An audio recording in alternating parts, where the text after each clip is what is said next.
वो क्या करेगा? वो आइदर दवाई देते हैं या उनके पास अगर कार्डियक कैथ होता है वो एंजियोग्राफी कर देते हैं। अभी यहीं पर ही सबसे बड़ा प्रॉब्लम होगी।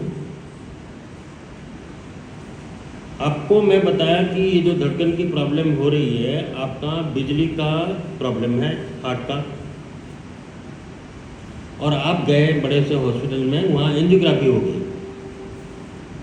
उसका मतलब यही है कि आप घर आए, आपकी वाइफ बोली कि जनाब हम लोग का जो एक फेज में बिजली नहीं है, यहाँ वहाँ स्पार्क हो रहा है। आप उठा के प्लम्बर को बुलाए और आके बोला कि जनाब आपका तो घर 50 साल पुराना हो गया है, इसका पाइप सब चेक कर दो। एग्जैक्टली वही हो रहा है। तो धड़कन का बीमारी का कभी भी एंजियोग्राफी का साथ कोई लिंक नहीं है, बिकॉज धड़कन की प्रॉब्लम जो है इलेक्ट्रिकल प्रॉब्लम है, और आपका जो हार्ट का अटैक या हार्ट का नाड़ियों का ब्लॉकेज है वो एक प्लम्बिंग इशू है। सो दोनों ही टोटली अलग अलग है। तो कार्डियक इलेक्ट्रोफिजियोलॉजिस्ट जो है वो बेसिकली एक इलेक्ट्रिशियन है, और जो हार्ट का स्टेंट डालते हैं वो बेसिकली प्लम्बर है, और दोनों का अहमियत जो है अलग अलग। सो डिपेंडिंग ऑन आपको कौन सा बीमारी है उस हिसाब से आपका इलाज होनी चाहिए।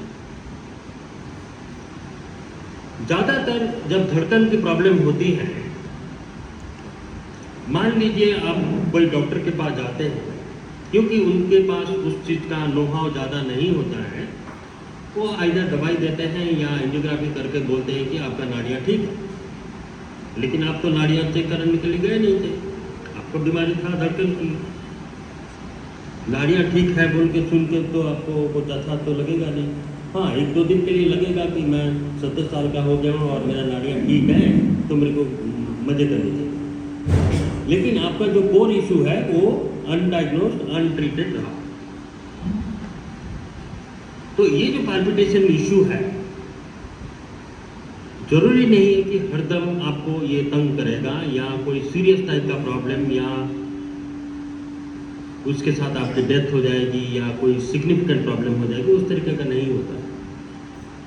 बट अगर कोई भी धड़कन की प्रॉब्लम इस तरीके का भी होते हैं जिसमें कि अगर सही तरीके से इलाज नहीं हुआ, वो आपको प्रॉब्लम में डाल सकता है, जिसमें कि सडन डेथ, जिसमें कि हार्ट के नाड़ियों का कोई लेना देना नहीं है।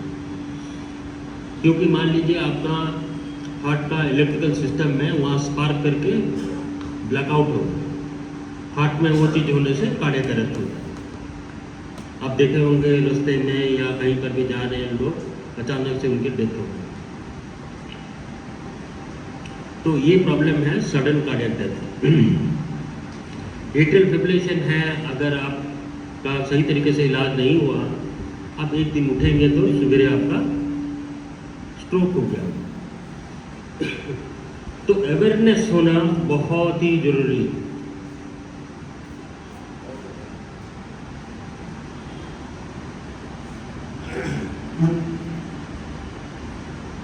तो अवेयरनेस होना इस बीमारी का बहुत ज़रूरी है, क्योंकि ये चीज़ जो है वो ज़्यादा हम लोग डिस्कस नहीं करते। तो अवेयरनेस अगर नहीं है, आपका मिसमैनेजमेंट होने का या अंडर मैनेजमेंट होने का या इलाज नहीं होने का चांसेस बहुत ज़्यादा हो जाता है। तो ये जो हार्ट की धड़कन की प्रॉब्लम है, वो पूरे हार्ट का बहुत सारे इलेक्ट्रिकल प्रॉब्लम्स होते हैं, वो तरीके का बीमारियां हैं इसका। एग्जैक्टली आपको सारी चीज़ें जानने की ज़रूरत ही नहीं है, बट ये जानना ज़रूरी है कि ये जो धड़कन की बीमारियां होती हैं, ये कई बीमारियां जो है काफ़ी सीरियस बीमारियां होती हैं, जिसके लिए आपका सही तरीके से इलाज होना चाहिए।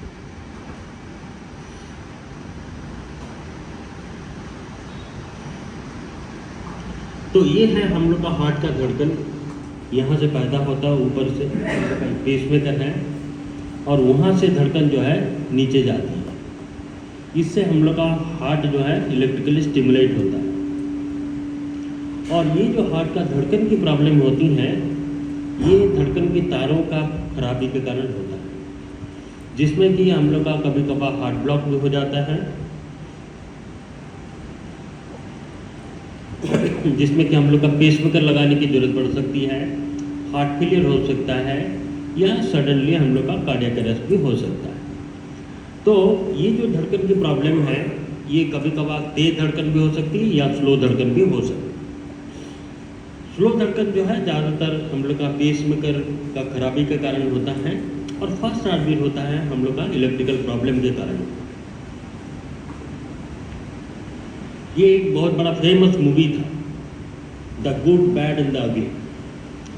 तो ये जो हार्ट का धड़कन की प्रॉब्लम है, कुछ कुछ जो धड़कन है गुड तो नहीं माना जाएगा, but they are not dangerous.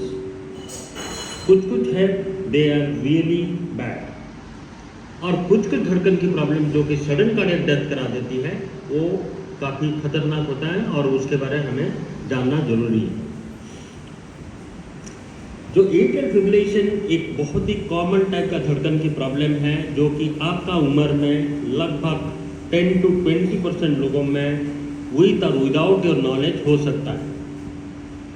और ये atrial fibrillation is a very common cause of stroke. दूसरा चीज जो है सडन कार्डियक डेथ। अभी मान लीजिए आप बस में जा रहे हैं, या कहीं ट्रेन में जा रहे हैं, या कहीं पर भी जा रहे हैं, आज अचानक से एक इंसान का मौत हो गई। आप घर में क्या बोलते हैं? हार्ट अटैक हो गया। हार्ट अटैक मतलब हार्ट का नाड़ियों में ब्लॉकेज हो। आपको कैसे पता? वो सडन कार्डियक डेथ भी हो सकता है। तो बिकॉज हम लोग का अवेयरनेस ही नहीं है ये सडन कार्डियक डेथ के कारण, हम लोग को सारे जो हार्ट का बीमारियां हैं हम लोग सोचते हैं हार्ट अटैक है। हार्ट अटैक में हार्ट का एक पर्टिकुलर एरिया में ब्लॉकेज हो गया, तो वहाँ का पानी बंद हो गया, और वहाँ का जो हार्ट का मसल है वो खराब हो गया। सडन कार्डियक डेथ में आपका मीटर बॉक्स में आग लग गई और पूरा अंधकार हो गया और हार्ट बंद हो गया। तो दोनों अलग अलग प्रॉब्लम। सडन कार्डियक डेथ अगर 1 मिनट के अंदर इलाज नहीं हुआ, बताने का चांसेस बहुत ही कम है। तो इस तरीके का बहुत सारे प्रॉब्लम्स हैं। तीसरा चीज़ है हार्ट फेलियर। ये बहुत ही कॉमन प्रॉब्लम है, क्योंकि मान लीजिए हार्ट अटैक किसी का हुआ है, डायबिटीज़, हाई ब्लड प्रेशर, जितना हम लोग एडवांस कर रहे हैं उतना लोगों का जिंदा रहने का जो पॉसिबिलिटी है वो बढ़ जाता है। लेकिन उसका डाउनसाइड होता है हार्ट कमज़ोर होके। ये हार्ट फेलियर जो है ये बहुत कॉमन प्रॉब्लम है आजकल का ज़माने में, और ये एक मेजर इशू है। तो ये जो कार्डियक इलेक्ट्रोफिजियोलॉजी है, इसमें बेसिकली हम लोग यही चीज़ करते हैं, वी स्टडी द सिस्टम, और हम लोग कुछ कुछ इन्वेस्टिगेशन, कुछ कुछ एनालिसिस, कुछ कुछ ECG करके वी ट्राई टू आइडेंटिफाई कि ये प्रॉब्लम बेसिकली कहाँ से हो रही है और उसका सही इलाज क्या है। इसी के लिए आप अगर एक हार्ट रिदम स्पेशलिस्ट के पास जाएंगे, he can not see 50 patient एक दिन में। 10 पेशेंट या 20 पेशेंट या 25 पेशेंट देखना भी बहुत मुश्किल हो जाता है, बिकॉज उसके बहुत एनालिटिकल पावर की जरूरत होती है। तो डिपेंडिंग ऑन पेशेंट का हिस्ट्री, डिपेंडिंग ऑन पेशेंट का एज, बहुत सारे सर्कमस्टेंसेस हम लोग इसको एनालाइज करते हैं, और बाय डिफरेंट इन्वेस्टिगेशन उसको देखते हैं कि ये प्रॉब्लम है। इसको ड्रग की जरूरत है, ये डिवाइसेस की जरूरत है, मतलब पेसमेकर, डिफिब्रिलेटर या कोई हार्ट फेलियर डिवाइस की जरूरत है, या उनको कैथेटर एब्लेशन की जरूरत है। तो जो कार्डियक इलेक्ट्रोफिजियोलॉजिस्ट है वो बेसिकली आपका हिस्ट्री, आपका सर्कमस्टेंशियल एविडेंसेस, आपका ECG, आपका बहुत सारे अदर पैरामीटर्स, आपका पैटर्न ऑफ हार्ट का धड़कन की प्रॉब्लम, ये सब सुन के एनालाइज करके ये आइडेंटिफाई करता है कि आपका प्रॉब्लम है क्या। और उसको प्रॉब्लम को आइडेंटिफाई करने के लिए अदर देन हिस्ट्री बहुत सारे टाइप के टेस्ट होते हैं, वो टेस्ट हम लोग करते हैं और आइडेंटिफाई करते हैं और उसका इलाज करते हैं। तो ये टिपिकली एक इलेक्ट्रोफिजियोलॉजी लैब है, जिसमें कि हम लोग हार्ट के अंदर में कैथेटर डाल के उसको इलेक्ट्रिकली मैप करते हैं और उसको सोल्यूशन ढूंढते हैं। और इस तरीके का कैथेटर होते हैं, जब एब्लेशन करने का टाइम होता है, तो हार्ट को हम लोग इलेक्ट्रिकली उसको स्टडी करते हैं। कभी कभार हम लोग को इस तरीके का पेसमेकर की ज़रूरत पड़ सकती है। अगर मान लीजिए स्लो हार्ट बीट है, या पेसमेकर का खराबी है, या हार्ट फेलियर है, या सडन कार्डियक डेथ का सिचुएशन अगर है, तो हम लोग ये प्रॉब्लम को सॉल्व करते हैं। सो ये सारी फैसिलिटी हम लोग हार्ट का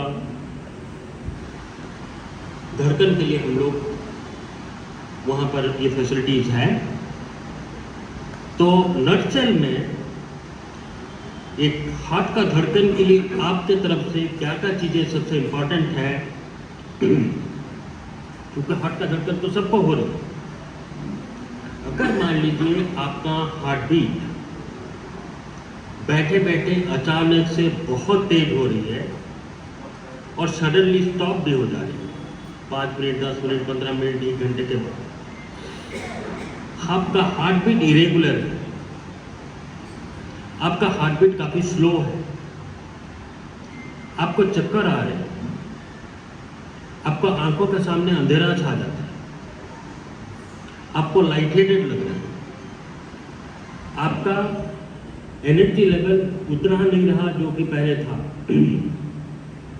आपका पैर में सूजन हो रही है, आपको चलने फिरने में सांस की तकलीफ हो रही है, आपका वजन बढ़ रहा है और उसके साथ सांस की तकलीफ हो रही है। ये सब सिग्निफिकेंट हार्ट रिदम डिसऑर्डर के लिए हो सकता है। अगर आपका फैमिली में अचानक से बिना वजह का किसी को बीमारी नहीं होते अचानक डेथ हुआ है, ये आपका चांसेस है कि आपके जो रिश्तेदार हैं, जो यंग बच्चे हैं, उनका भी डेथ होने का चांसेस बहुत ज़्यादा है, जिसको फैमिलियल सडन कार्डियक डेथ होगी। बहुत तरीके का जेनेटिक बीमारी है जो कि हम लोग अपना जो इनहेरिटेबल हार्ट डिजीज़ क्लिनिक है उसमें हम लोग इसको स्टडी करते हैं, पूरा फैमिली का ट्री को एनालाइज करते हैं, जेनेटिक एनालिसिस करते हैं और उसका सही इलाज जो है करते हैं, ताकि वो जो बच्चे का डेथ होने का चांसेस है उसको प्रिवेंट करते हैं। उसके लिए ज़रूरी नहीं है हरदम डिफिब्रिलेटर की ज़रूरत हो, बट दवाइयाँ भी काफ़ी इम्पॉर्टेंट होती हैं। एट्रियल फिब्रिलेशन जो ओल्ड पेशेंट्स होते हैं, अभी मैं हाल ही में कल एक 88 ईयर्स ओल्ड लेडी को मैं देखा, वो 1999 में टोरंटो में एक हॉस्पिटल है, वहाँ पर वो गई हार्ट अटैक के लिए। उस टाइम एंजियोग्राफी करके वो बोले कि डॉक्टर आपका हार्ट का नाड़ियों में ब्लॉकेज है, बट उस ज़माने में कनाडा में उतनी ज़्यादा एंजियोप्लास्टी नहीं होती। वो आ गई 2007 में इंडिया, आज हो गया 2026, उनको 8 स्टेंट लगे हैं, हर 2 साल में 2, 4, 5 इस तरह के स्टेंट लगे हैं, जिसकी जरूरत उसको थी नहीं कभी भी। उसके हार्ट के फंक्शन एकदम टोटली नॉर्मल है। तो एक दिन वो ऐसे लेटी हुई थी and she suddenly had a stroke. उसके बाद पास के डॉक्टर के पास गए और वहाँ पर थ्रम्बस निकाले ब्रेन से और अभी ठीक है। तो वो आई थी मेरे पास दिखाने के लिए जस्ट फॉर ए रिव्यू, क्योंकि वो न्यूरोलॉजिस्ट भेजा कि देखो। तब मैं देखा 2007 से वो लेडी को एट्रियल फिब्रिलेशन की बीमारी है। एट्रियल फिब्रिलेशन में हम लोग का हार्ट काफ़ी तेज धड़कता है, ऊपर का चैम्बर, और वहाँ क्लॉट बन जाता है। अगर एट्रियल फिब्रिलेशन किसी को है तो मोस्ट लाइफ सेविंग दवाई है एक ब्लड थिनर, एस्पिरिन नहीं, वो दूसरे तरीके का ब्लड थिनर होता है। लेकिन अगर आपका अवेयरनेस ही नहीं है, आपका सेंसिटिविटी ही नहीं है, क्योंकि एट्रियल फिब्रिलेशन को माता जी तो कुछ बता ही नहीं, मेरे को छाती में दर्द हो रहा है, तो ये डॉक्टर का जिम्मेदारी था कि ईसीजी उनका आंखों के सामने जब है, स्टेंट लगाने के बजाय उसको अगर ब्लड थिनर देते तो आज उसको स्ट्रोक नहीं होता। हम लोग का देश में 2017 तक एट्रियल फिब्रिलेशन में ब्लड थिनर देने का परसेंटेज हुआ लेस देन 10%, अभी वो 22%, मतलब 80% लोगों को अभी भी दवाई नहीं मिल रहा। This is purely because of the ignorance of the doctors. क्योंकि उनका जो डिक्शनरी है, अपना जो किताब है, उसमें सिर्फ हार्ट का बीमारी मतलब हार्ट अटैक ही है, उसके लिए एंजियोग्राफी और स्टेंट करने की जरूरत है। वो सही नहीं है। वो अगर सही होता तो ये माता जी को स्ट्रोक नहीं होता। तो ये सारी चीज़ें जो अवेयरनेस है ये बहुत इंपॉर्टेंट है। हार्ट फेलियर बहुत ही इंपॉर्टेंट बीमारी है, जो कि आपको थोड़ा सा भी सस्पिशन अगर है उसका सही इलाज होना जरूरी है, क्योंकि अभी लास्ट 10 साल में उसका इलाज इतनी अच्छा हो चुका है, जो हर इंसान का जो लॉन्जिविटी है लगभग 7 से 10 साल बढ़ चुका है। तो आपका हक बनता है कि सही दवाई मिलना आपको जरूरी है, और उसको डायग्नोज करने के लिए बहुत बड़ा रॉकेट साइंस की जरूरत नहीं होती है। उसमें सिंसियर एक analysis of the patient symptom, echocardiogram, ये सब करने से हो जाता है। अनफॉर्चुनेटली सडन कार्डियक डेथ जो है वो थोड़ा सा डिफिकल्ट टाइप का डिजीज होता है, जो कि जनरल कार्डियोलॉजिस्ट या फिजिशियन को डिटेक्ट करना, but a strong suspicion is very very important. हम लोग कई सारे ऐसे फैमिली मेंबर्स को सेव कर चुके हैं अभी तक, बाय प्योरली आइडेंटिफाइंग एक person who was a victim many many years back, और उसकी डेथ भी हो चुकी है, purely based on the postmortem report. तो वो तो जनरलाइज नहीं कर सकते सडन कार्डियक डेथ को प्रिवेंट करने के लिए। तो लास्ट जो चीज है आप लोग के लिए रेलिवेंट जो है, पहला तो अवेयरनेस, अलर्टनेस, ये बहुत जरूरी है। जब भी आप अस्पताल में जाते हैं, पहला आपका होमवर्क होना बहुत जरूरी है, चाहे वो होमवर्क जितनी अधूरी हो या जितना एडवांस हो, कोई फर्क नहीं पड़ता। दूसरी चीज है, हम लोग का लाइफ को हम लोग किस तरीके से हेल्दी बना सकते हैं।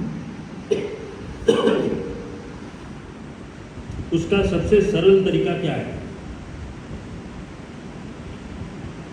उसमें मूसली खाने की जरूरत है जो मोदी साहब बोल रहे हैं, या जवार की रोटी खाने की जरूरत है, या प्योर घी खाने की जरूरत है, या ऑर्गेनिक खाना खाने की जरूरत है, या एक जिम्नाजियम में जाकर डेली एक्सरसाइज करने की जरूरत है।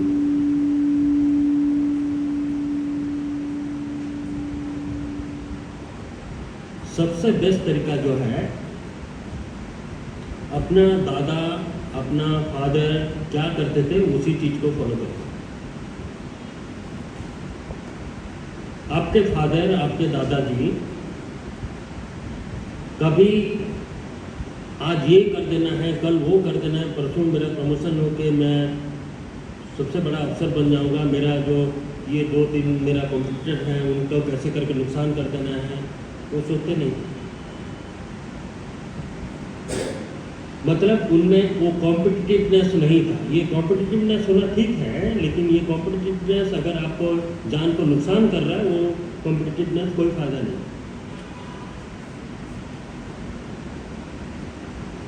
उसका मतलब ये कॉम्पिटिटिवनेस जो है वो आपका बॉडी में एक बहुत स्ट्रॉन्ग इन्फ्लेमेशन पैदा करता है, और जो इन्फ्लेमेशन आपका सारे बॉडी सिस्टम को नेगेटिवली इफेक्ट करता है, जिससे कि hypertension, diabetes, heart disease, madness, सब कुछ होता है। सो यू शुड बी काम एंड कंफर्टेबल।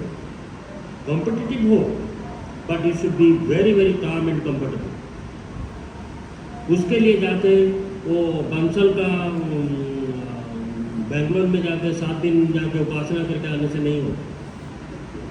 यही कंप्लीट जंगल में अगर आप साधु संत के जैसा रह पाएंगे, that is the best practice, और वो पॉसिबल है। उसके लिए कोई दाढ़ी वाले अंकल या गुरु और महागुरु उनको फॉलो करने की जरूरत नहीं है। हर एक इंसान का उतना कैपेबिलिटी है कि वो अपने तरीके से ये चीज़ें कर सकता है। सो मतलब आपका ये सारे अगर सिंपल लाइफस्टाइल है, आपका एम्स, एम्बिशंस, कॉम्पिटिटिवनेस अगर आपका कंट्रोल में है, दैट इज द फाइनल। रही बात आपका एक्सरसाइज एंड एक्टिविटी, आप देखे होंगे बहुत सारे बड़े बड़े फिल्म स्टार, बड़े बड़े यंग लोग जिम करते हैं, तरीके तरीके की ड्रेस पहन के, कान में म्यूजिक लगा के, और मर भी जाते हैं उसी जिम के अंदर ही मर जाते हैं। उसका मतलब है वो जिम तो कर रहे हैं, लेकिन उनका जो मन में जो तनाव है कि ये EMI कैसे पे करूँ, कल मेरे को कोई फिल्म में रोल मिलेगा कि नहीं, मेरा ट्रांसफ़र कहीं हो जाएगा, ये सब चीज़ें कोई फायदा नहीं करता। So gymming probably not the solution, वो करना ठीक है, लेकिन सबसे बेस्ट जिम जो है हम लोग का रिक्शा वाला करता है। वो डेली बेचारा साइकिल पैडल मार मार के आप लोग को इधर से उधर करता है, उसका मन में कोई कॉम्पिटिटिवनेस नहीं है। जब उसमें नुकसान अलग है, बीड़ी पीता है, सिगरेट पीता है। तो as far as a simple living आपका होना जरूरी है। वो जो खाता है उसको खाए, उसके लिए मुसेली खरीद के या कॉर्नफ्लेक्स और प्योर A1 दूध पीने से ये जो आपके घर में बनता है वही खाए। खाने में हालांकि हम लोग जो एडल्ट्रेशन है आजकल के ज़माने में उसको तो चेंज नहीं कर पाएंगे। सो फार एज पॉसिबल हम लोग का घर का अगर खाना खाएं और जंक फूड ना खाएं। जंक फूड मतलब जैसा कि फास्ट तरीके से जो बनाते हैं उसमें पॉलीअनसैचुरेटेड फैटी एसिड्स काफ़ी ज़्यादा होते हैं और हाइड्रोजनेटेड कोलेस्ट्रॉल काफ़ी ज़्यादा होते हैं, जो कि नुकसानदायक होता है बिकॉज वो बहुत फास्ट प्रोटीन करते हैं। तो घर में अगर दाल में घी डालते हैं या रोटी में घी डालते हैं या चावल खाते हैं या अपना सब्जी खाते हैं, दैट इज़ परफेक्टली फाइन। उसके लिए कोई एकदम कीवी और कोई फैंसी टाइप का फ्रूट्स या सब खरीदने की जरूरत नहीं है। आपके फादर नहीं खरीदते थे कीवी दुकान से और खाते थे ताकि वो 90 साल तक जिंदा रहे। वो जिंदा रहने का मेन कारण है उनका शांति, उनका डेली फिजिकल एक्टिविटी, उनका नीड जो है कम था और खाना पीना सात्विक, बस उतने ही था। उसके लिए गार्लिक खाइए या हल्दी खाइए, वो सब कुछ वो लोग करते थे, कोई करते। तो हेल्दी लिविंग के लिए बहुत ही सिंपल प्रिस्क्रिप्शन है, live like a very poor person. खाना पीना तमीज़ से घर का खाइए। उसके लिए जाकर डॉक्टर को मत पूछिए कि मेरे को आलू खाने चाहिए कि नहीं, करेला खाने की जरूरत है। वो डॉक्टर वही बोलता है जो कि उसको पसंद करे। वो बोलेगा कि जनाब आपको मीट नहीं खानी चाहिए, आपको चिकन नहीं खानी चाहिए, आपको अंडा नहीं खानी चाहिए। ये it is a very bad prescription. अंडे का जो पीला हिस्सा होता है वो सबसे न्यूट्रिशियस चीज़ है अगर नॉन वेजिटेरियन है। चिकन कोई बहुत ज़्यादा खराब चीज़ नहीं है, इट्स एनिमल प्रोडक्ट। उसका बनाने का तरीका अलग है। अमेरिका में उसको जला देते हैं, बारबेक्यू करते हैं, उससे उनको कैंसर होता है, उसके लिए वो खराब है, लेकिन हार्ट के लिए वो खराब नहीं है। हाँ, उसको अगर आप रोगन जोश बनाएंगे वो तो प्रॉब्लम है। तो खाना ऐसा कोई बहुत बड़ा नुकसानदायक चीज़ नहीं होता है, जो कि ट्रेडिशनली सदियों से लोग खाते आ रहे हैं।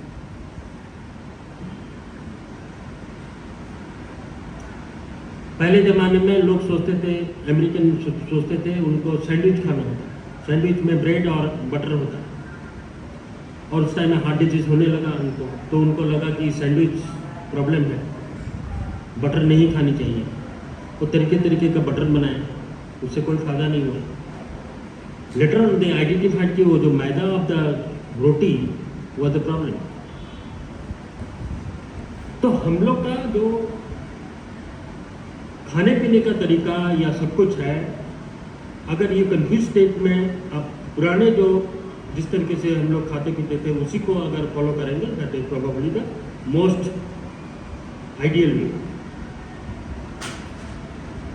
इसी में मैं रोकता हूँ।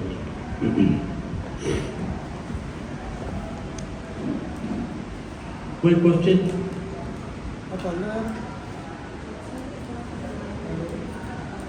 चलाई चलो चलाई।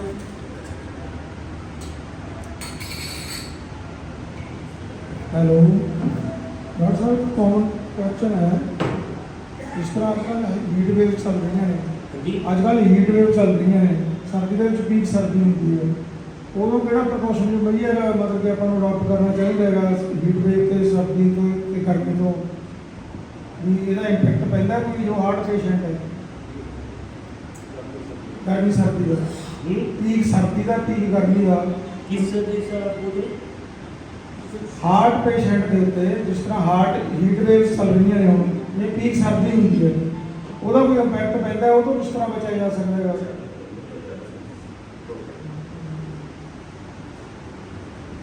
बेसिकली इतनी ज़्यादा हम लोग का देश के लिए जो हार्ट के जिनको सर्जरी हुई है लोगों को, जितना ठंड में हम लोग का हार्ट नेगेटिवली अफेक्ट होता है उस तरीके का ठंड होती नहीं। लेकिन हरदम ठंड से बहुत ज़्यादा अगर ठंड है उसको थोड़ा सा हम लोग को प्रिवेंट करिए। हालांकि उसका इम्पैक्ट लोग जिस तरीके से बताते हैं कि ठंड के मौसम में मत करो आपको प्रॉब्लम हो जाएगा, उस तरह का यूजुअली प्रॉब्लम नहीं है प्रैक्टिकली, क्योंकि इतनी ठंड में भी हम लोग का हार्ट का जो हम लोग का बॉडी का जो सिस्टम होता है वो इतना एनर्जी जनरेट करता है जिसमें कि हम लोग का ठंड से ये प्रॉब्लम नहीं है। तो गर्मी के लिए हम लोग का हार्ट का डेफिनेटली कोई प्रॉब्लम नहीं होता है, ब्रेन का प्रॉब्लम होता है। अगर एक्सेसिव हीट कंडीशन में डिहाइड्रेशन में जाते हैं तो उसमें ब्रेन जरूर है, हार्ट की कोई प्रॉब्लम। मेरी 2 बार अंदर प्लस की होगी ना, मैं इसी करके पूछेंगे क्वेश्चन। Thank you sir.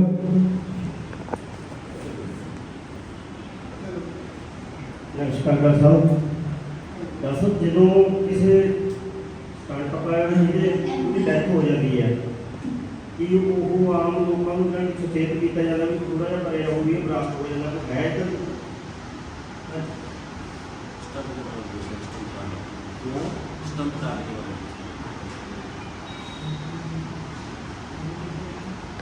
तो ये जो हम लोग का स्टैंड डालते हैं, आपका बच्चा नहीं है ना स्टैंड? हाँ जी हाँ। अगर आपका कोई सिम्टम्स है, सिम्टम मतलब आपको हार्ट अटैक हुई है और उस टाइम में आप 12 घंटे या 24 घंटे के अंदर में डॉक्टर के पास गए और वो एंजियोग्राफी करके देखा कि आपका हार्ट में सिग्निफिकेंट ब्लॉकेज है जी, उस टाइम में स्टेंट डालने से आपको फायदा होगा। ठीक है। बाकी देखा गया है जैसे कि आप कहीं पर गए और वहाँ पर वो एंजियोग्राफी की, आपको कोई सिम्टम्स नहीं है, ना ही आपका कोई टेस्ट भी हुआ है, ट्रीटमेंट टेस्ट, ये सब चीज़ें नहीं हुई हैं, और वहाँ पर डॉक्टर ने बोला कि आपका 4 आर्टरी में ब्लॉकेजेस है, तो 4 स्टेंट डालेंगे, आप भी मान गए, आप 4 स्टेंट डलवाता है। उसमें देखा गया था आपको कोई लॉन्ग टर्म में कोई फायदा नहीं सर। वो मेरा क्वेश्चन ये है भी जो किसी बंदे की डेथ हो जाए उन्हें स्टंट पाया गया कि पब्लिक जल्दी आम देखना चाहे, मैं आप खुद देखा भी उन्हें पाया गया कि बड़ा ब्रस्ट हो गया पेसमेकर तभी उसका इंडिकेटेड होता है हार्ट अटैक के बाद, अगर मान लो स्टेंट डाला हुआ है और आपको दरअसल इनका क्वेश्चन ये है कि अगर किसी पेशेंट के पेसमेकर डाला हुआ है, उसकी डेथ हो जाती है, जब हम उसका संस्कार करते हैं उससे पहले उसको निकालना पड़ता है कि नहीं? जरूरत नहीं। कभी कभार ऐसा होता है कि बैटरी फट गई, ये हो गया, वो हो गया, नथिंग लाइक दैट। मैं तो कभी भी एडवाइस नहीं करता निकालना। हेलो सर, ਜਿਹੜੇ ਸਵਾਲ ਪੁੱਛੇ ਗਏ ਨੇ ਹੈਲੋ ਸਰ, ਜਿਹੜੇ ਸਵਾਲ ਪੁੱਛੇ ਗਏ ਨੇ ਤੁਹਾਡੇ ਤੋਂ ਮੈਂ ਪੇਸ਼ੈਂਟ ਦਾ ਇਲਾਜ ਕਰਵਾਇਆ ਸੀ, ਪੀਜੀਆਈ 'ਚ ਲੈ ਕੇ ਗਏ ਸੀ, ਉੱਥੇ ਡਾਕਟਰ ਸਾਹਿਬਾਨ ਨੇ ਉਹਨਾਂ ਨੂੰ ਸਟੇਬਲ ਕਰਤਾ। ਉਸ ਤੋਂ ਬਾਅਦ ਮੈਨੂੰ ਦੱਸਿਆ ਗਿਆ ਵੀ ਪਾਉਣਾ ਜਿਹੜਾ ਪੇਸਮੇਕਰ, ਤੇ ਨਾਲ ਉਹਨਾਂ ਨੇ ਕਿਹਾ ਵੀ ਜਲਦੀ ਕੋਈ ਨਹੀਂ, ਤੁਸੀਂ ਸਲਾਹ ਹੋਰ ਲੈ ਲਓ। ਮੈਂ ਉਸ ਤੋਂ ਬਾਅਦ ਮੈਕਸ 'ਚ ਗਿਆ, ਮੈਕਸ ਦੇ ਵਿੱਚ ਉਹਨਾਂ ਕਹਿੰਦੇ ਆ ਜਾਓ ਪਾ ਦਿੰਦੇ ਹਾਂ, 10 ਲੱਖ ਰੁਪਏ ਦਾ ਸੀ, 9 ਲੱਖ ਰੁਪਏ ਦਾ। ਚਲੋ ਬੱਚੇ ਮੇਰੇ ਵੀ ਡਾਕਟਰ ਨੇ, ਤੇ ਉਹਨਾਂ ਨੇ ਫਿਰ ਅੱਗੇ ਹੈਦਰਾਬਾਦ ਵੀ ਦੋਸਤ ਸੀ, ਉੱਥੋਂ ਗੱਲ ਕੀਤੀ, ਉੱਥੋਂ ਸਾਊਥ ਦੇ ਵਿੱਚੋਂ ਡਾਕਟਰ ਸਾਹਿਬ ਦਾ ਨਾਂ ਆਇਆ, ਕਹਿੰਦੇ ਤੁਹਾਡੇ ਏਰੀਏ ਦੇ ਵਿੱਚ ਵਰਲਡ ਰਿਨੋਨਡ ਡਾਕਟਰ ਬੈਠੇ ਨੇ ਰਜਤ ਸ਼ਰਮਾ, ਤੁਸੀਂ ਉੱਥੇ ਮਿਲੋ। ਦਾਸ ਸਾਹਿਬ ਨੂੰ ਮੈਂ ਮਿਲਿਆ, ਇਹ ਕਹਿੰਦੇ ਤੁਹਾਨੂੰ ਕੋਈ ਪੇਸਮੇਕਰ ਦੀ ਲੋੜ ਨਹੀਂ, ਤੁਹਾਡੇ ਜਿਹੜੀਆਂ ਇਹ ਧੜਕਣ ਵਧੀ ਹੋਈ ਹੈ ਉਹ ਧੜਕਣ ਨੇ ਅਸੀਂ ਦਵਾਈ ਦੇ ਦਿੱਤੀ, ਤੁਹਾਡਾ 22% ਹੈ, ਅੱਜ ਕੱਲ੍ਹ 42% ਹੈ ਪੇਸ਼ੈਂਟ ਹੈ ਇਹਨਾਂ ਦੇ ਰੈਗੂਲਰ, ਤੇ ਉਹ ਬਿਲਕੁਲ ਨਹੀਂ, ਉਹ ਕਹਿੰਦੇ ਤੁਹਾਡੇ ਗੱਲ ਦਾ ਹਾਰ ਹੈ। ਉਹ 10,000 ਪੇਸ਼ੈਂਟ ਤੇ ਅਸੀਂ ਸਟੱਡੀ ਕੀਤੀ ਹੋਈ ਹੈ ਪੀਜੀ 'ਚ ਰਹਿੰਦੇ ਹੋਏ, ਕਿਸੇ ਨੂੰ ਮਰਨ ਤੋਂ ਉਪਰੰਤ ਅਸੀਂ ਉਹ ਚੈੱਕ ਕਰਦੇ ਹਾਂ ਜਦੋਂ ਬਾਅਦ ਦੇ ਵਿੱਚ ਉਹਦੀ ਬੈਟਰੀ ਨਹੀਂ, ਜੋ ਵੀ ਉਹਦਾ ਕੰਪਿਊਟਰ ਲੱਗਿਆ ਹੁੰਦਾ, ਕਿਸੇ ਨੂੰ ਕੋਈ ਪ੍ਰੋਬਲਮ ਨਹੀਂ ਆਈ। ਜਿਹਦੇ ਕਿਸੇ ਦੀ ਬਲੌਕੇਜ ਹੈ, ਦੂਸਰੀਆਂ ਉਹਨਾਂ ਨੂੰ ਲੋੜ ਹੈ। ਡਾਕਟਰ ਸਾਹਿਬ ਨੇ ਸਾਨੂੰ 10 ਲੱਖ ਤੋਂ ਬਚਾਇਆ। ਜਦੋਂ ਇਹ ਇੱਥੇ ਆਏ ਮੈਨੂੰ ਹੈਰਾਨੀ ਹੋਈ ਵੀ ਇੰਟਰਨੈਸ਼ਨਲ ਲੈਵਲ ਦੇ ਡਾਕਟਰ ਬਰਨਾਲੇ 'ਚ ਕਿਵੇਂ ਆ ਗਏ। ਮੈਂ ਸਰ ਨੂੰ ਪੁੱਛਿਆ ਕਿ ਸਰ ਤੁਸੀਂ ਬਰਨਾਲੇ 'ਚ ਕਿਵੇਂ, ਕਿਉਂਕਿ ਪੀਜੀਆਈ ਤਾਂ ਸਾਨੂੰ ਉੱਥੇ ਚੰਡੀਗੜ੍ਹ ਦਾ ਬੜੀ ਮੁਸ਼ਕਲ ਮਿਲੇ ਸੀ, ਫਰਡੀ 'ਚ ਹੈਦਰਾਬਾਦ ਤੋਂ ਪਤਾ ਲੱਗ ਗਈ। ਇਹ ਕਹਿੰਦੇ ਜੀ ਸੇਵਾ ਕਰਨੀ ਹੈ, ਬਾਕੀ ਸਾਡਾ ਲਗਾ ਹੰਡਿਆਏ ਦੇ ਨਾਲ ਹੈਗਾ, ਬਰਨਾਲੇ ਨਾਲ ਤਾਂ ਆਉਂਦੇ ਆ। ਇੱਥੇ ਇਹਨਾਂ ਦੀ ਫੀਸ ਸਿਰਫ 300 ਹੈ, ਜਿਹੜੀ ਕਿ ਆਉਣ ਜਾਣ ਦਾ ਹੀ ਖਰਚਾ ਨਿਕਲਦਾ ਹੈ। ਪਰ ਜੇ ਤੁਸੀਂ ਉੱਥੇ ਜਾ ਕੇ ਬਣੋ, ਨਾਲੇ ਤਾਂ 1600 ਤੋਂ ਉਦੋਂ 1600 ਸੀ, ਹੁਣ 2000 ਹੋਊਗੀ। ਤੇ ਇਹ ਉੱਥੇ ਇਹ ਡਾਕਟਰ ਬਹੁਤ ਹੀ ਉੱਚ ਕੋਟੀ ਦੇ, ਜਿਹੜੇ ਕਿ ਬਰਨਾਲੇ ਜਦੋਂ ਆਉਂਦੇ ਨੇ, ਅਸੀਂ ਇਹਨਾਂ ਦਾ ਤਹਿ ਦਿਲੋਂ ਪੈਰੀਂ ਹੱਥ ਲਾ ਕੇ ਪ੍ਰਣਾਮ ਕਰਦੇ ਹਾਂ ਵੀ ਜਿਹੜੇ ਇੱਥੇ ਆਏ ਨੇ। ਮੇਰੀ ਬੇਟੀ ਡਾਕਟਰ ਸ਼ਫਾਲੀ ਜਾਣਦੇ ਹੋਗੇ ਜੋ ਜੈਨੇਟਿਕਸ ਮੈਡੀਕਲ ਹੈ। ਸਰ ਤੁਹਾਡਾ ਬਹੁਤ ਬਹੁਤ ਧੰਨਵਾਦ, ਜਿੰਨੀਆਂ ਤੁਸੀਂ ਇਹ ਗੱਲਾਂ ਅੱਜ ਸਮਝਾਈਆਂ ਮੇਰੇ ਸਾਰੀਆਂ ਪੱਲੇ ਪਈਆਂ। ਇੱਕ ਹੋਰ ਹੈ ਜੀ, ਛੋਟੀ ਜਿਹੀ ਗੱਲ, ਵੈਸੇ ਮੈਂ ਜ਼ਿਆਦਾ ਸਮਾਂ ਨਾ ਲੈਂਦਾ। ਇੱਕ ECG ਕਰਾਉਣੇ ਆ, ਉੱਥੇ ਇੱਕ QR ਹੁੰਦਾ ਜੀ। ਅਸੀਂ ਆਮ ਕਰਕੇ ਜਦੋਂ ਕਿਸੇ ਨੂੰ ਦਿਖਾਉਣੇ ਆ, ਉਹ ਯਾਰ ਮਾੜਾ ਜਿਹਾ QR ਛੋਟੀ ਵੱਡੀ ਹੋਈ ਆ, ਬਾਕੀ ਤਾਂ ECG ਨਾਰਮਲ ਹੈ। ਬੰਦਾ ਕਹਿੰਦਾ ਮੈਂ ਤਾਂ ਠੀਕ ਆ, ਉਹ QR ਦੀ ਇਹਨਾਂ ਕੋਲ ਹੈ ਜੋ ਇਹ ਦੱਸਦੇ ਨੇ ਵੀ ਇਹ ਕੀ ਚੀਜ਼ ਹੈ। ਮੇਰੇ ਪੇਸ਼ੈਂਟ ਦੇ ਵਿੱਚ ਉਹੀ ਸੀ। ਇਹਨਾਂ ਡਾਕਟਰ ਸਾਹਿਬ ਨੇ ਇਲੈਕਟ੍ਰੋਫਿਜ਼ੀਓਲੋਜੀ ਦੀ ਟ੍ਰੀਟਮੈਂਟ ਦਿੱਤਾ। ਇਹ ਹਾਰਟ ਵਾਲੇ ਡਾਕਟਰਾਂ ਤੋਂ ਅਲੱਗਾ ਸਪੈਸ਼ਲਿਸਟ ਬਿਜਲੀ ਵਾਲੇ, ਜਿਵੇਂ ਡਾਕਟਰ ਨੇ ਪੂਰਾ ਪੰਜਾਬੀ 'ਚ ਸਮਝਾਇਆ ਆਪਾਂ ਨੂੰ। ਜਿਹੜਾ ਬੰਦਾ ਇਹਦੇ ਵਿੱਚ ਪੇਸ਼ੈਂਟ ਮਤਲਬ ਕਿ ਲੰਘਿਆ ਹੋਇਆ, ਉਹਨੂੰ ਸਾਰੀ ਸਮਝ ਆਉਂਦੀ। ਸਰ ਧੰਨਵਾਦ ਤੁਹਾਡਾ ਬਹੁਤ ਬਹੁਤ ਜੀ, ਤੁਹਾਡਾ ਇੱਥੇ ਆਉਣ ਤੇ ਵੀ, ਜਿਹੜਾ ਤੁਸੀਂ ਸੇਵਾ ਕਰਦੇ ਹੋ ਉਹਦਾ ਵੀ ਤੁਹਾਡਾ ਤਹਿ ਦਿਲੋਂ। थैंक यू डॉक्टर साहब for sharing your expertise with senior citizens. Doctor साहब एक मेरा एक क्वेश्चन है कि सीनियर सिटीजन्स आपकी जो हेल्थ है वो असी रेगुलर चैकअप करवाते रहने ईयरली वाइज, तो ਉਹਦੇ ਵਿੱਚ जो हार्ट की हेल्थ है ਉਹਦੇ ਲਈ ਕੀ चैकअप ਸਾਡੇ ਲਈ ਜ਼ਰੂਰੀ है, please advise this. Senior citizens के लिए सबसे इम्पोर्टेंट है कैंसर का प्रॉब्लम बहुत ज़्यादा होता है, पर्टिकुलरली प्रोस्टेट की कैंसर। तो उसके लिए एक छोटी सी टेस्ट होती है ब्लड का, PSA हर साल करानी चाहिए। हालांकि बाहर के देशों में 40 साल की उम्र से जो बड़े हैं मेल पर्सन, उनका ये PSA का टेस्ट किया जाता है। फीमेल्स में सर्वाइकल कैंसर, यूट्राइन कैंसर, ये सारी चीज़ें होती हैं। ब्रेस्ट कैंसर, जो सीनियर फीमेल्स होते हैं उनका ब्रेस्ट का कैंसर का इंसिडेंस काफ़ी कम हो जाता है, सबसे ज़्यादा होता है 40-50 साल के उम्र में। फिर भी उनको जो जेनेटल कैंसर है, uterine cancer, cervical cancer, breast cancer, इसके लिए उनका स्क्रीनिंग होनी चाहिए। मेल्स में प्रोस्टेट का कैंसर के लिए होनी चाहिए। दूसरा कॉमन प्रॉब्लम है बड़े लोगों में कॉन्स्टिपेशन और लूज मोशन और वजन कम होना। अगर बाहर के देशों में देखा जाए, उनका साल भर में एक कोलोनोस्कोपी करते हैं, ये देखने के लिए कि रेक्टल कैंसर तो नहीं या कॉलन का कैंसर तो नहीं। ये हम लोग का देश में कहीं नहीं करते। हम लोग का देश में हम लोग सिर्फ वही कोलेस्ट्रॉल का टेस्ट करते हैं और उसमें कोलेस्ट्रॉल की दवाई देते हैं, विच इज़ ए मीनिंगलेस।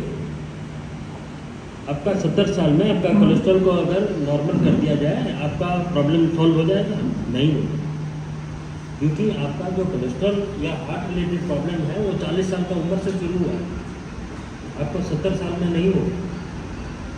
तो ये जो कोलेस्ट्रॉल का टेस्ट करना, ये बेवकूफ़ी। डेफिनेटली एडल्ट ऑनसेट या मेच्योरिटी ऑनसेट डायबिटीज़ के लिए आपको फास्टिंग ब्लड शुगर और HbA1c टेस्ट करना चाहिए। कैंसर का अर्ली डिटेक्शन में हीमोग्लोबिन टेस्ट करना बहुत जरूरी है। अगर आपका अनएक्सप्लेन्ड एनीमिया है, मतलब खून की कमी है, उससे आपको ये पता चलता है। हार्ट के रिलेटेड प्रॉब्लम में एक जनरल ईसीजी जो कि सही तरीके से उसको एनालाइज करें, ताकि ये टाइप का जैसा कि स्ट्रोक वाली बीमारी का एट्रियल फिब्रिलेशन या हार्ट ब्लॉक ये सब पता चल जाए। 2-3 साल में एक बार एकोकार्डियोग्राम, ताकि आपका हार्ट फेलियर अर्ली डिटेक्ट हो पाए। ट्रेडमिल टेस्ट आपके उम्र में बहुत ज़्यादा आइडियल नहीं होता है, लेकिन आपको अगर सिग्निफिकेंट सिम्टम्स लाइक ब्रेथलेसनेस हो रही है, या आपका स्ट्रॉन्ग फैमिली हिस्ट्री है, या आपको हाई ब्लड प्रेशर, डायबिटीज़, ये सारी चीज़ें हैं, एक सीटी कैल्शियम स्कोर और सीटी एंजियोग्राम ये ज़्यादा एडवाइजेबल है आपके हार्ट की तरफ से।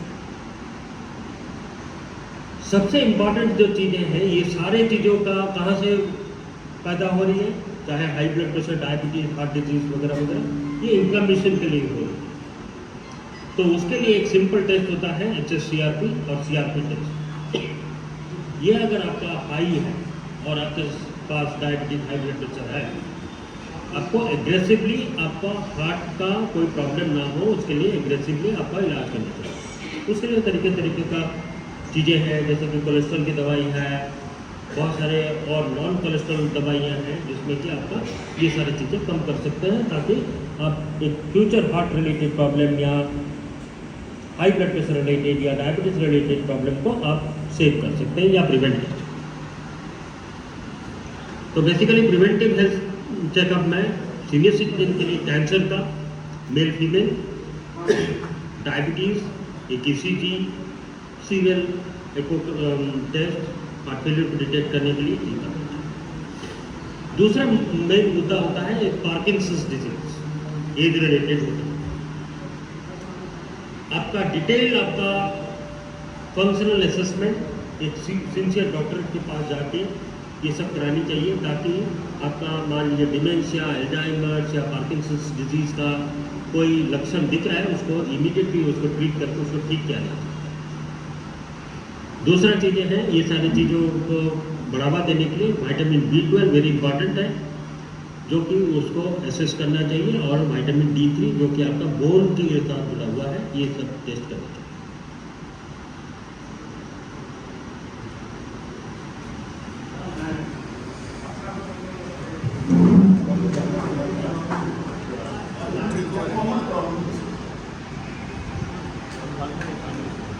पास में वो वाइब्रेट कर रहा है तो नहीं। ਸਰ ਮੇਰੀ ਸਾਰੇ ਸੀਨੀਅਰ ਸਿਟੀਜ਼ਨ ਮੈਂਬਰਸ ਨੂੰ ਬੇਨਤੀ ਹੈ, ਜੇ ਡਾਕਟਰ ਸਾਹਿਬ ਨੂੰ ਕਿਸੇ ਨੇ ਕੰਸਲਟ ਕਰਨਾ ਹੈ ਤਾਂ ਇਹ ਇਸ ਤੋਂ ਬਾਅਦ ਡਾਕਟਰ ਪ੍ਰਦੀਪ ਦੇ ਹਸਪੀਟਲ 'ਚ ਆਪਣੀ OPD ਕਰਨਗੇ, ਉੱਥੇ ਜਾ ਕੇ ਮਿਲ ਸਕਦਾ ਹੈਗਾ। ਤੇ ਵਾਂਸ ਅਗੇਨ ਡਾਕਟਰ ਸਾਹਿਬ ਦਾ ਬਹੁਤ ਬਹੁਤ ਧੰਨਵਾਦ ਕਰਦੇ ਹਾਂ ਅਸੀਂ ਕਿ ਇੰਨੇ ਹਾਈਲੀ ਐਜੂਕੇਟਡ ਤੇ ਇੰਨੇ ਰਿਨਾਊਂਡ ਡਾਕਟਰ ਸਾਡੀ ਸੁਸਾਇਟੀ ਦੇ ਵਿੱਚ ਇੱਥੇ ਆਏ। Once again doctor Sahib thank you so much.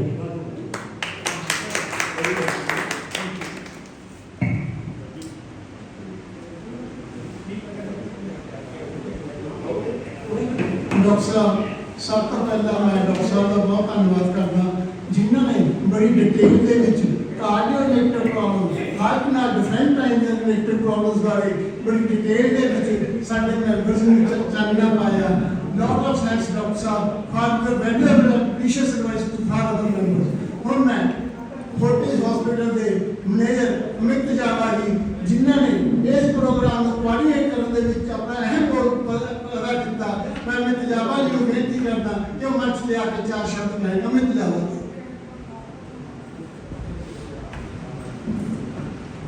सब तो पहला मैं सारे का धन्यवाद करता सारे सीनियर सिटीजन का कि सारे सीनियर सिटीजन साडे समाज की विरासत ने।